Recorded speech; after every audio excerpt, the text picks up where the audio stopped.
ما به اونها اجازه نخواهیم داد که از این جنایت بزرگی که انجام دادن زندگی برای اونها تلخ خواهد شد بدون تردید.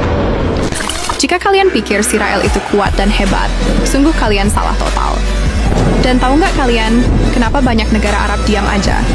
Baginda Nabi Muhammad pernah bersabda, nanti di akhir zaman umat Islam menjadi mayoritas di muka bumi.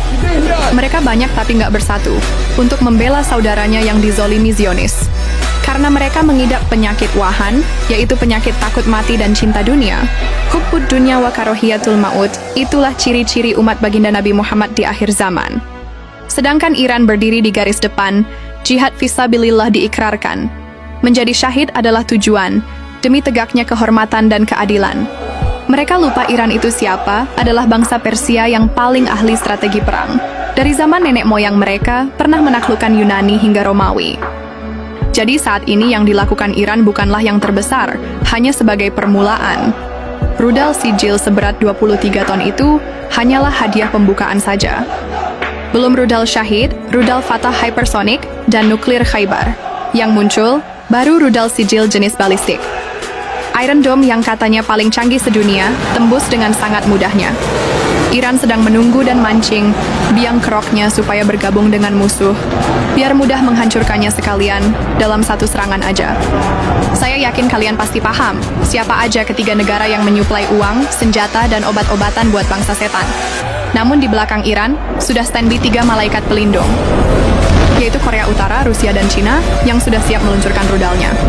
Jikalau ketiga negara ikut menyerbu Iran, yaitu Mamarika, Papanggris, dan Opancis, Iranian atau Persian tak mengenal mundur dalam perang. Berapapun jumlah musuhnya, ini baru pemanasan, perang yang sesungguhnya belum dimulai.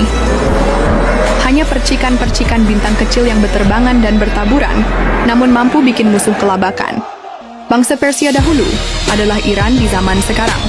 Ahli dalam strategi perang, berlandaskan sunnah dan Al-Quran. Jangan lagi mikir perbedaan antara Sunni dan Syiah. Satu-satunya negara yang berani melawan Zionis selain Yaman adalah Iran. Mereka mempertaruhkan nyawa, negara, dan rakyatnya demi membela Palestina.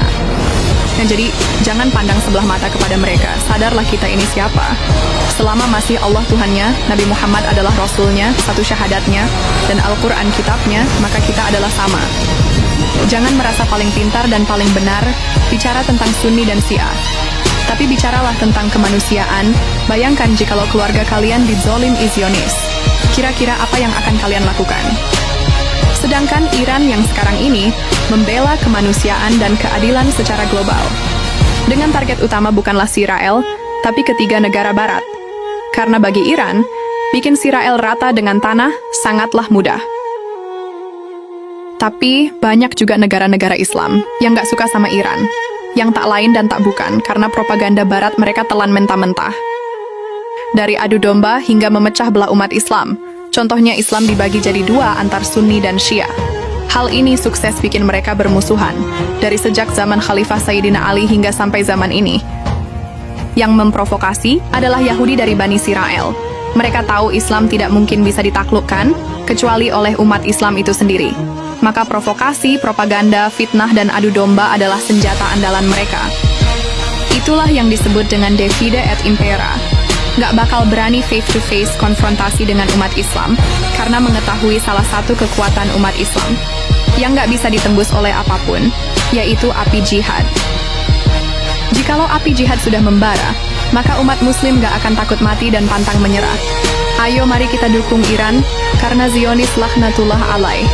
Semakin bahagia jika kita perang, saudara. Namun jika kita rukun sentosa, mereka akan menangis darah. Jadi, bisakah kita semua rukun dan bersahabat satu sama lainnya? Tulis pendapat kalian di kolom komentar. Bluduru pamit, kita ketemu lagi di video selanjutnya.